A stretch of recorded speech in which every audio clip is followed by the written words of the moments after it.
Maya Chen walked into the classroom on a cold Monday morning. She carried a small bag and wore simple clothes. Nothing about her seemed special or important. She was just another transfer student at the Galactic Academy of United Species. The academy was famous across the galaxy. Young beings from hundreds of different worlds came here to study together. They learned diplomacy, science, and how to work with species different from their own. The school was built as a symbol of peace after the terrible human-Corvathi War. Ended 7 years ago. Maya found an empty seat near the back of the room. She was 24 years old, which made her older than most students. When classmates asked about her past, she gave short answers and changed the subject. She said she had taken time off before continuing her education. Nothing more? In her first week, Maya joined a study group. The group had 4 members before she arrived. Xyrax was a Corvathi, tall with blue-gray skin and sharp features. His father was an important noble in the Corvathi government. Pela was a Thessian, a species known for sensing emotions in others. She had gentle purple eyes that seemed to look right through people. Jorn was a Krellian, big and loud and always making jokes that nobody found funny, except himself. The Corvathi and humans had fought a brutal war. Millions had died on both sides. Even though peace had lasted for 7 years, many Corvathis still did not trust humans. Xyrax was polite to Maya, but he kept his distance. He had been taught that humans were too emotional and unpredictable. Maya did not seem to mind. She sat quietly during study sessions. She took notes carefully. She asked simple questions. She seemed like an average student who was working hard to keep up with the others, but small things did not add up. During one class, the professor ran a simulation exercise. Students had to plan a diplomatic mission to a hostile planet. Most students focused on communication and negotiation. Maya suggested a completely different approach. She talked about positioning supply lines and how to predict the enemy's movements based on their culture and history. The professor raised his eyebrows. That is a very military way of thinking for a diplomacy student. Maya shrugged. I read a lot of history books. Xyrax watched her carefully after that. Her knowledge of Corvathi battle tactics was surprisingly accurate. She understood things that were not in any public history book. But when he tried to ask her about it, she smiled and said she had a good memory for details. Pela felt something strange about Maya. As a Vessian, she could sense the emotions of people around her. Most students carried simple feelings. Stress about exams, excitement about friendships, worry about the future. Normal things, Maya was different. Inside her, Pela sensed deep layers of pain that had been carefully locked away. There was old grief that Maya had learned to carry without showing. There was guilt about something Pela could not understand. And underneath everything, there was a heavy weight. It felt like Maya carried the burden of millions of lives on her shoulders. Pel did not say anything to the others. She did not want to embarrass Maya or invade her privacy. But she could not stop wondering what had happened to this quiet human girl. Weeks passed. Maya became a regular part of the study group. She helped Jorn with his writing assignments. She listened patiently when Xyrax explained Corvathi customs. She and Pela often sat together in comfortable silence. Nobody thought of Maya as anything special. She was just the quiet transfer student who worked hard, kept to herself. Then everything changed. The academy announced that a famous visitor was coming to give a guest lecture. General Varath was a legendary Corvathi military commander. He had led many battles during the war against humans. Now he traveled the galaxy talking about peace and understanding between species. On the day of his visit, students lined the hallways to see him. General Vorath was old now, his blue-gray skin marked with scars from ancient battles. He walked slowly but proudly through the academy. Maya was walking to class when she turned a corner and nearly bumped into him. For a moment they stood face to face. Maya's expression did not change. She looked at him calmly, the same way she looked at everyone, but General Vorath's reaction was completely different. The old warrior stopped moving. His eyes went wide. The color drained from his face, leaving his skin pale gray. His hands, which had remained steady through hundreds of battles, began to shake. He stared at Maya like he was seeing a ghost. Maya said nothing. She simply nodded politely and stepped around him. Continuing on her way to class, General Voreth did not move for a long moment. A young officer touched his arm and asked if he was feeling well. The general did not answer. He just kept staring at the spot where Maya had been standing. Zyrax saw the whole thing. He had never seen General Voreth afraid of anything. The man had faced death many times. He had commanded fleets against impossible odds. He was a hero to the Korvathi people, and he had just looked at a quiet human student like she was the most dangerous thing he had ever encountered. That night, Zyrax received a message from his father. The message was short and strange. The human girl in your study group, Maya Chen. Stay close to her. Learn everything you can. Report to me. This is important. Zyrax read the message 3 times. His father was not a man who worried easily. He was not a man who asked for information about random students. Something was very wrong. Zyrax looked across the study room at Maya. She was helping Jorn understand a difficult concept. Her voice patient and kind. She looked completely ordinary, but Zyrax was beginning to understand that Maya Chen was anything but ordinary. She was hiding something big, and whatever it was important enough to scare a war hero and worry a noble lord. He was going to find out the truth. They thought she was just a classmate until they discovered she ended the war part. Something changed after General Voreth's visit. Maya did not seem different, but the world around her did. Faculty members started glancing at her when she walked past. Conversations stopped when she entered rooms. Whispers followed her through the corridors like shadows. Zyrax watched everything carefully. He remembered his father's message. Stay close to the human girl. Learn everything you can. He did not understand why his father cared about a transfer student, but he intended to find out. He started paying attention to small details about Maya, things he had never noticed. Before, she always sat with her back against the wall. She never put herself in a position where someone could approach from behind. Her eyes moved constantly, tracking every exit and every room she entered. When loud noises happened suddenly, her body tensed for just a moment before she forced herself to relax. These were not the habits of a normal student. These were the habits of someone who had lived through danger. One afternoon, the diplomacy class held a debate about the human Korvathi War. The professor wanted students to discuss how the war ended and what lessons could be learned. A Korvathi student named Draven spoke first. His voice was bitter. The official history says humans won through superior technology, but that is a lie. Humans won through deception and trickery. They had no honor in how they fought. A human student argued back. We won because we had to. The Korvathi were going to destroy our colonies.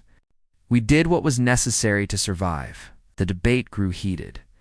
Students from both species raised their voices. Old wounds opened up again. The war had ended 7 years ago, but the pain was still fresh for many families. Through all of it, Maya said nothing. She sat very still, her hands flat on her desk. Her jaw was tight. Her eyes stared straight ahead at nothing. Pella watched Maya carefully. She could feel the emotions churning inside the human girl. There was anger. There was sadness. And there was something else. Something that felt like a scream that had been held inside for years. But Maya did not speak. When the class ended, she gathered her things and left without a word. That night, the study group met in their usual room. The debate had left everyone feeling uncomfortable. Nobody wanted to talk about the war anymore. Jorn tried to lighten the mood with a joke about a Krellian who walked into a bar. Nobody laughed, but they appreciated his effort. Pela sat close to Maya. Are you all right? You seemed upset during the debate. Maya forced a small smile. I am fine. It is just difficult to hear people argue about history when they do not understand what really happened. What do you mean? Zyrax asked. What do you think really happened? Maya looked at him for a long moment. Something passed through her eyes, a shadow of memory. Then she shook her head. Nothing. I just meant that war is always more complicated than people want to believe. Before anyone could ask more questions, alarms started screaming through the building. Red lights flashed in the corridors. A voice came through the speakers, calm but urgent. All students shelter in place. Security incident in the science wing. Repeat. All students shelter in place. Xerax checked his communication device. Messages were flooding in from other students. A group of armed individuals had entered the science wing. They had taken hostages. They were demanding to speak with government officials. Corvathi separatists, Xerax said quietly. A group that believes the war should never have ended. They want to restart the conflict. Pela's face went pale. Some of our classmates were in the science wing tonight. They were working on a project. The study group looked at each other in fear. Their friends were in danger. Security forces were still 20 minutes away. The separatists were armed and desperate. Maya stood up. The movement was so sudden that everyone turned to look at her. But the person standing before them did not look like the Maya they knew. The quiet nervousness was gone. The shy hesitation had disappeared. Something had shifted inside her, like a mask falling away to reveal what was hidden underneath. Her posture changed. She stood straighter, her shoulders back, her body perfectly balanced. Her eyes became focused and sharp. Her voice dropped lower, becoming calm and commanding. "Everyone stay here," she said. "Lock the door after I leave. Do not open it for anyone until security arrives." Jorn blinked in confusion. "What are you talking about? Where are you going?" "To end this." Xerax stepped toward her. "Maya, that is crazy. These are armed separatists. Former soldiers. You cannot just walk in there." Maya looked at him. For a moment, Xerax felt like he was looking at a completely different person. There was steel in her eyes. There was certainty. There was something ancient and dangerous that he could not name. "Know exactly who they are," Maya said. "And they have no idea who I am." She moved toward the door. Xerax had trained in Corvathi martial arts since childhood. He knew how warriors moved. Maya moved like someone who had walked through war. Every step was precise. Every motion was controlled. There was no wasted energy. No hesitation. "Maya, wait," Pela called out. "I can feel what you are carrying inside you. The weight. The darkness. Whatever happened to you in the past, you do not have to face this alone." She did not turn around. "I have faced worse alone, and I will not let anyone else get hurt because of me." She opened the door and stepped into the corridor. The red emergency lights made her shadow stretch long across the floor. She walked toward the science wing with the steady pace of someone who had done this before. Xerax watched her go. His mind was racing. The way she moved, the way she spoke, the way General Vorith had looked at her with fear in his eyes. Who was Maya Chen? What was she hiding? And what was she about to do? They thought she was just a classmate until they discovered. She ended the war part 3. Maya walked through the empty corridors toward the science wing. Emergency lights painted everything in red. Her footsteps echoed in the silence. She had walked through darkness like this before. Many times, in places far more dangerous than this, she reached the entrance to the science wing. 2 separatists stood guard outside the main doors. They wore old military gear and carried weapons that looked well used. These were not amateurs. These were former soldiers who had never accepted that the war was over. Maya stepped into their line of sight. She raised her hands slowly to show she was unarmed. Ow. "Stop there," one guard shouted. He pointed his weapon at her chest. "Get back. No one enters." Maya did not move back. She did not show any fear. She spoke in perfect Corvathi, her accent flawless. "I need to speak with your commander. Tell him there is a human here who knows the truth about the war." The guards looked at each other in confusion. Humans rarely spoke Corvathi, and this small human woman did not seem afraid at all. One guard went inside to deliver the message. A few minutes later, he returned and gestured for Maya to enter. The science wing's main laboratory had been turned into a command center. 12 hostages sat against one wall, their hands bound. They were students and professors. Some were crying quietly. Others stared at the floor in shock. The Separatist commander stood in the center of the room. His name was Tarek. He was a large Korvathi with a scar running down his face. His eyes were cold and hard.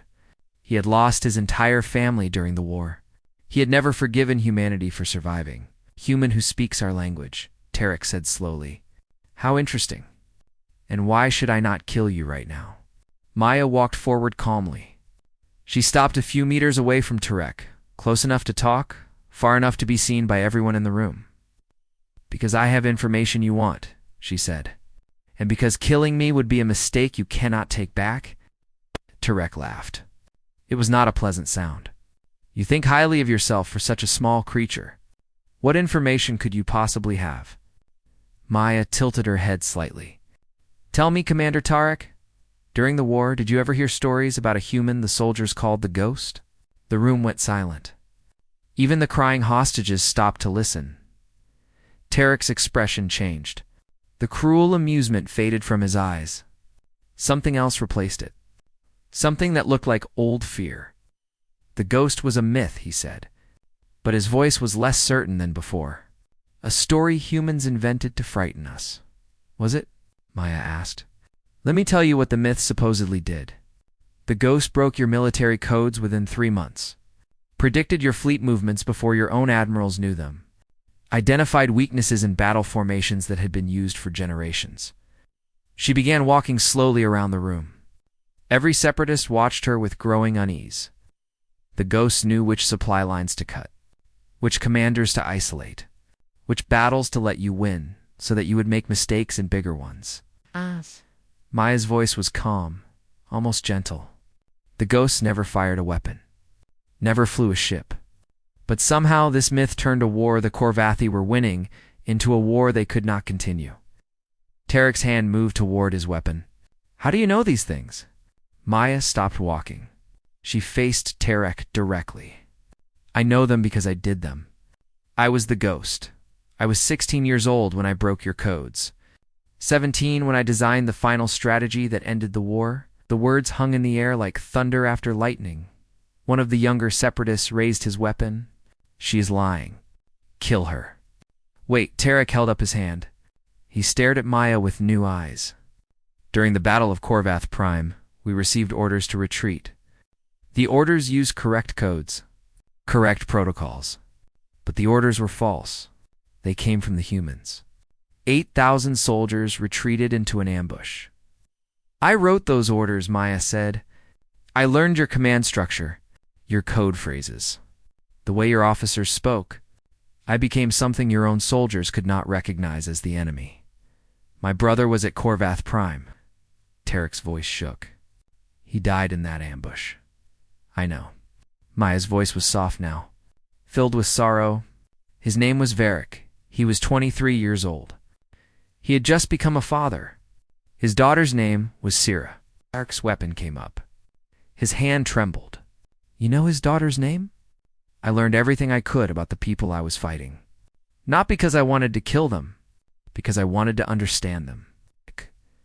Maya took a step closer. She was now within arm's reach of a man who wanted her dead. "I ended the war because both sides were about to destroy each other. The humans were building weapons that would have burned your homeworld. Your fleet was preparing an attack that would have killed every human in the outer colonies."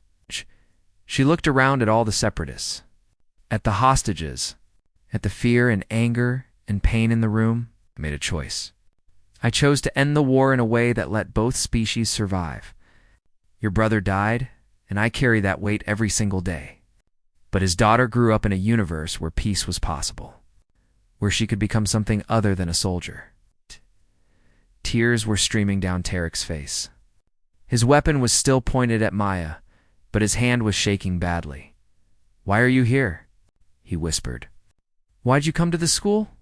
"Because I wanted to learn how to build peace instead of winning wars. Because I spent my entire youth being a weapon, and I wanted to know who I am when I am not fighting." Maya reached out slowly and put her hand on Tarek's weapon, gently pushing it down. "And because I will not let you destroy what I sacrificed everything to create. You can kill me. You can take your revenge." but it will not bring your brother back. It will only prove that his death meant nothing. Or you can put down your weapons, walk out of here, and honor his memory by choosing peace."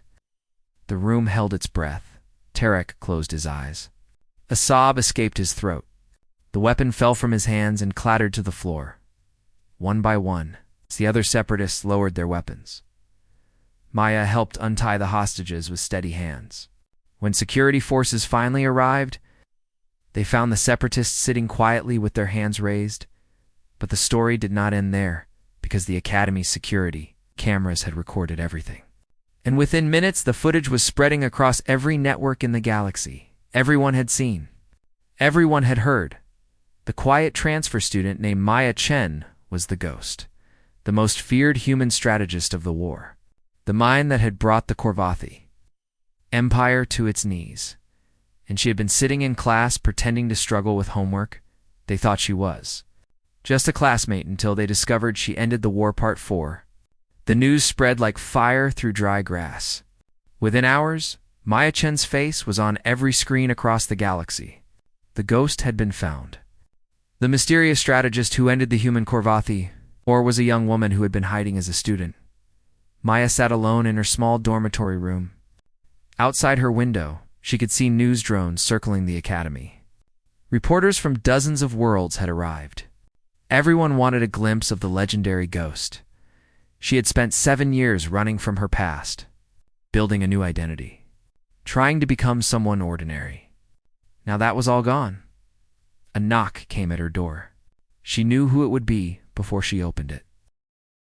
Zyrax stood in the hallway. His face showed a storm of emotions: anger, confusion, something that might have been betrayal. Behind him stood Pela and Jorn. "Can we come in?" Pela asked gently. Maya stepped aside and let them enter. For a long moment, nobody spoke. They stood in her small room surrounded by books and study materials. The same room where the quiet transfer student had lived, but that person felt like a stranger now. Zyrax broke the silence first. "Why did you not tell us?" "Would you have wanted to know?" Maya asked. "Would you have sat next to me in class if you knew I was the person who killed thousands of your people?" "I do not know." Zyrax's voice was honest, raw. "But I deserve the truth." "We all did." Maya sat down on her bed. She suddenly looked very tired, very young. "You want to know the truth? Here it is. I was 16 years old when the war started going badly for humanity. Our military was losing. Our colonies were being destroyed.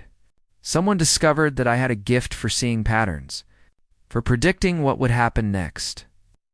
She stared at her hands, the hands that had never held a weapon but had directed armies. "They put me in a room full of screens and data. They told me to find ways to win, and I did. I found weaknesses in Korvathi tactics. I predicted fleet movements. I designed strategies that turned the war around." Her voice grew quiet. "I was a child playing the most terrible game in the universe, and I was very, very good at it." Jorn shifted uncomfortably. "But you ended the war. You saved lives. I also took lives." Maya looked up at Zyrax. "I knew the names of the commanders I outmaneuvered.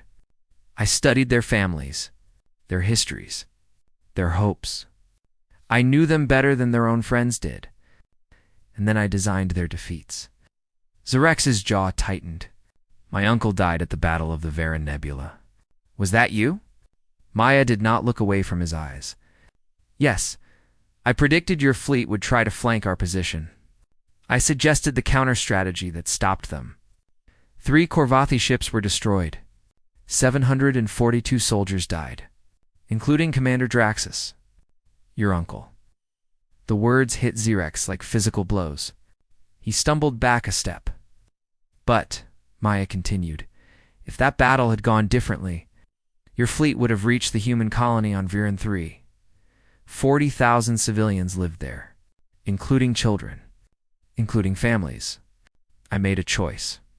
I chose those 40,000 lives over 700. How can you live with that?" Zyrax whispered. "I almost could not." Maya's voice cracked for the first time. "When the war ended, I disappeared. changed my name, tried to forget. But I had nightmares every night. I saw the faces of people I had never met, but had sent to their deaths. I wanted to die myself sometimes. Pela moved closer and sat beside Maya. She took the human girl's hand. What changed? I realized that hiding from my past did not make it go away. I decided to face it, to learn how to build things instead of destroying them. I came here because I wanted to understand the Korvathi, to see them as people, not patterns on a screen. She looked at Xyrax. I sat next to you because I wanted to know who your uncle was fighting for, what he believed in, what made his people worth saving. Xyrax did not speak. His mind was spinning with memories. His uncle teaching him to play strategy games. His father weeping when the news came. The funeral where they honored an empty casket because there was no body to bury. But he also remembered his father's words later. The war is over. We must look forward. And he remembered learning that humanity had been planning a weapon that would have destroyed Korvath Prime entirely. The Ghost strategy had ended the war before that weapon was used. His uncle had died. But his father had lived. His mother had lived. His entire species had lived. Because a 16-year-old human girl had found a way to end the war before it ended everything. I do not know how to feel, Xyrax finally said. Part of me hates you for what you did. Part of me understands why you did it. Both of those feelings are correct, Maya said. I do not ask for forgiveness. I do not expect it. But I want you to know that I carry your uncle with me. Every single day. His name is written on my heart, along with all the others. The room fell silent again. Outside, the noise of reporters continued. Then Pela spoke. What happens now? Before Maya could answer, her communication device buzzed. She looked at the message and her face went pale. What is wrong? Jorn asked. Maya showed them the screen. A news report. The Galactic Council was being called into emergency session. A Korvathi political faction was demanding that Maya be extradited and tried as a war criminal. At the same time, a human supremacist group was calling her a hero and demanding she be used to develop new military strategies. Both sides wanted to use her. One for punishment. One for power, and the fragile peace that had lasted 7 years was starting to break apart because of her. They are going to start the war again, Maya said quietly. Everything I did. Everyone who died. It will all be for nothing. Xyrax looked at the small human woman who had changed the fate of 2 species. She looked lost, frightened, very alone. He thought about his uncle. About his father.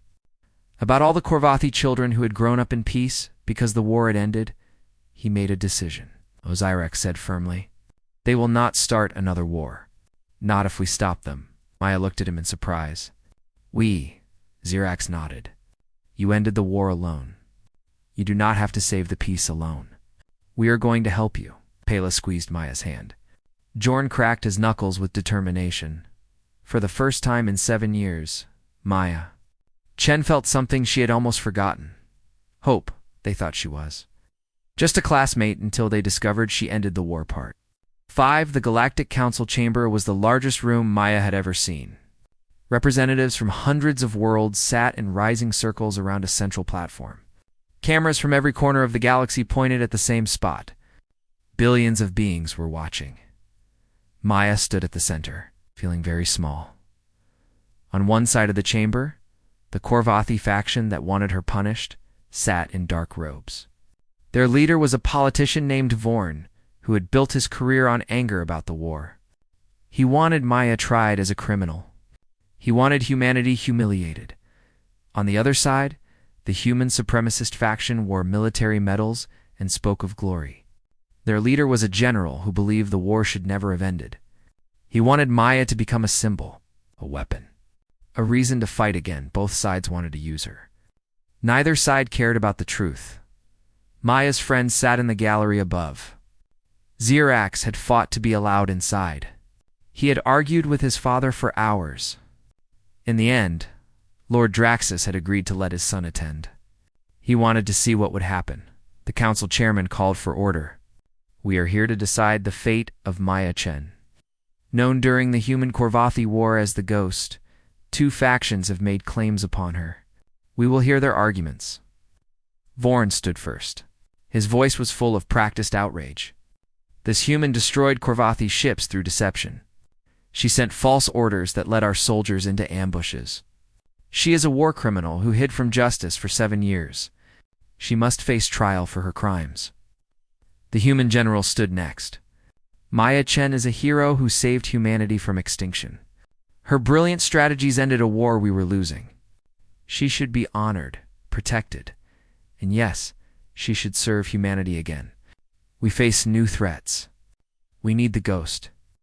Maya listened to both men speak about her like she was not there, like she was a thing to be used, a weapon, a symbol, not a person.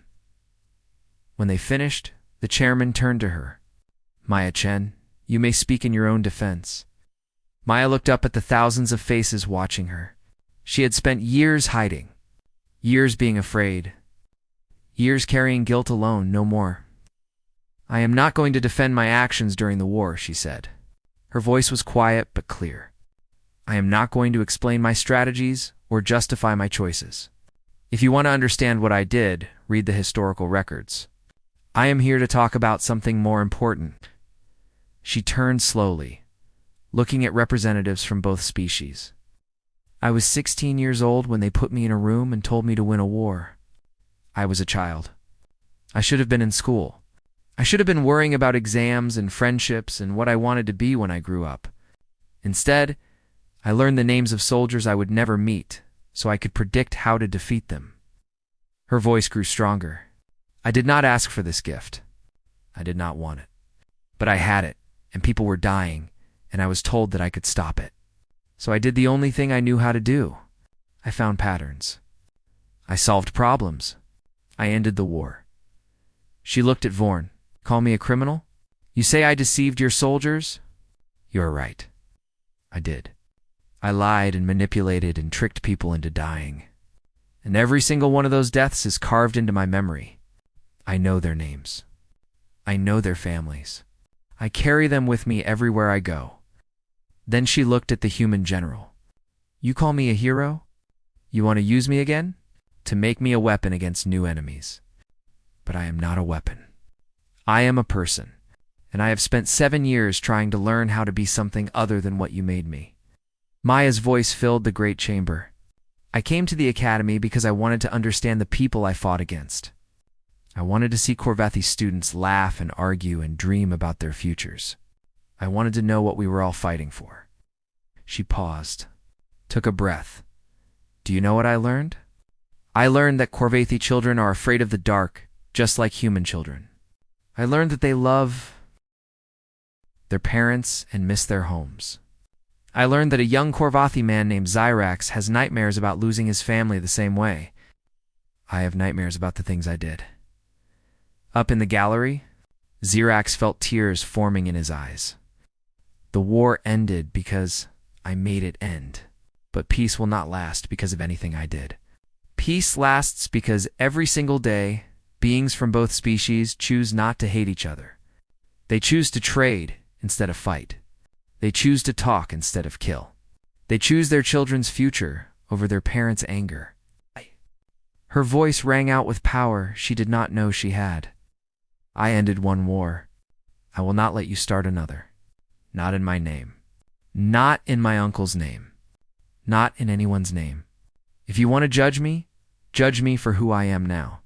A student who wants to build bridges between worlds. A young woman who is trying to make up for the terrible things she did as a child. A human being who believes that peace is worth more than victory? The chamber was completely silent. Then a voice spoke from the Korvathi section. General Voroth, the old warrior who had frozen when he saw Maya in the hallway, rose to his feet. I fought against the ghost for 3 years, he said. I lost ships. I lost soldiers. I lost friends. But I also noticed something that no one else seemed to see. He walked down toward the central platform. His old legs moved slowly, but his voice was strong. The ghost's strategies always left escape routes. When she sprung traps, there were always ways for our soldiers to retreat. When she predicted our movements, She aimed for surrender, not slaughter. He stopped beside Maya and looked at her with wonder. I spent years trying to understand why. Now I know. She was a child trying to end a war without becoming a monster. He turned to the council. This young woman saved both our species. Not just humanity, both. If the war had continued, we would have destroyed each other. She found a way to stop it. And she has carried the weight of that choice alone for 7 years. He placed his hand over his heart in the Korvathi gesture of highest respect. I owe her my life. I owe her my grandchildren's lives. I will not stand by while she is treated as a criminal or a weapon. She deserves to be treated as what she is, a guardian of peace. One by one, other voices joined his.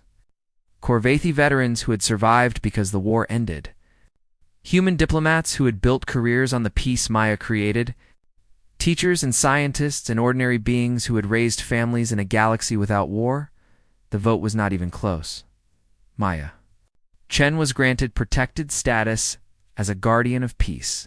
Both factions' demands were rejected. And for the first time in 7 years, she was free. 3 months later, Maya walked into class at the academy. She was not hiding anymore. Everyone knew who she was. But they also knew who she was becoming. She sat down next to Zyrax. He smiled at her. Not the polite smile of a stranger. The warm smile of a friend who had seen her at her worst and chosen to stand beside her anyway. Pela sat on her other side. Jorn made a terrible joke that nobody laughed at. Everything felt wonderfully normal. After class, Maya stood by the window, looking out at the stars. Zyrax joined her. What are you thinking about? He asked. Maya smiled. It was a real smile. Free of shadows for the first time in years. I used to look at the stars and see battlefields. Supply routes. Strategic positions. She leaned against the window. Now, I just see possibility. Places to explore. People to meet. Futures to build. Zyrax nodded. My father told me something interesting. He said that ending a war is easy compared to building a peace. Wars have clear endings. Peace is something you have to create every single day. Maya looked at him. That sounds like a challenge. Zyrax grinned. Good thing you are very good at challenges. Maya laughed. A real laugh. The sound surprised her. She had not laughed like that in years. She came to the academy to discover who she was when she was not fighting a war. Now, she finally had an answer. She was Maya Chen, student friend, guardian of peace, and she was just getting started.